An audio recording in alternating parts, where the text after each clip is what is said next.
A lot of parents get really frustrated when their babies aren't sleeping through the night, but this can actually be very common. 25 to 50% of babies after the age of 6 months don't sleep through the night. They wake up at least once.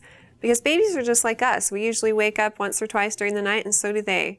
However, a lot of times when they start to cry, we being parents want to rush in and pick them up and console them. It's always a good idea to check on them and make sure they have no immediate needs. And also consult with your pediatrician to make sure that there's no underlying medical conditions that need to be treated.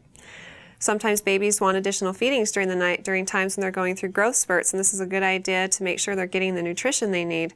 But if they don't need that and your pediatrician says it's okay, here's a couple of things that you can try to help get your baby to sleep through the night better.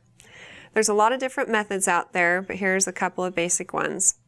First of all, a lot of parents want to know, is it okay to let my baby cry it out? And this has actually been proven to be a highly effective method because after 1 to 2 weeks of doing this, the baby will learn that they're not going to get what they want most by crying, which is you. So if you just put your baby to bed at a certain time at night and don't go in and get them till a certain time in the morning, and that works for you and your baby, that's totally fine. Hopefully that will teach them to self-soothe. However, if you think that this would be really hard for you and your baby, then there's other more subtle ways to help teach your baby to self-soothe, where you can basically wean them from you at night. Develop a routine at night that teaches your baby that it's time for sleep. Whatever this is for you, reading a book, rocking your baby, reading a story, baths, whatever you've established as a routine in your house, do that. Your baby will learn that it's time to wind down.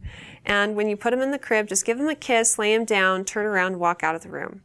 And if your baby continues to cry, give it 5 minutes. And if they stop crying, then great. That was easy enough. But if they're still crying, then go in 10 minutes later. Just gently touch their tummy, try not to make eye contact, turn around, walk back out of the room. And that might be kind of hard for you to do in the beginning, but know that persistence will pay off. And if your baby continues to cry, go in 20 minutes later, then 40 minutes later if needs be. And after hopefully no longer than 1 to 2 weeks of this, your baby will learn to self-soothe. I hope that these tips and tricks help you and your baby to get more sleep at night. If you have any other questions, feel free to ask them on our Facebook page and recommend us to your friends and family too.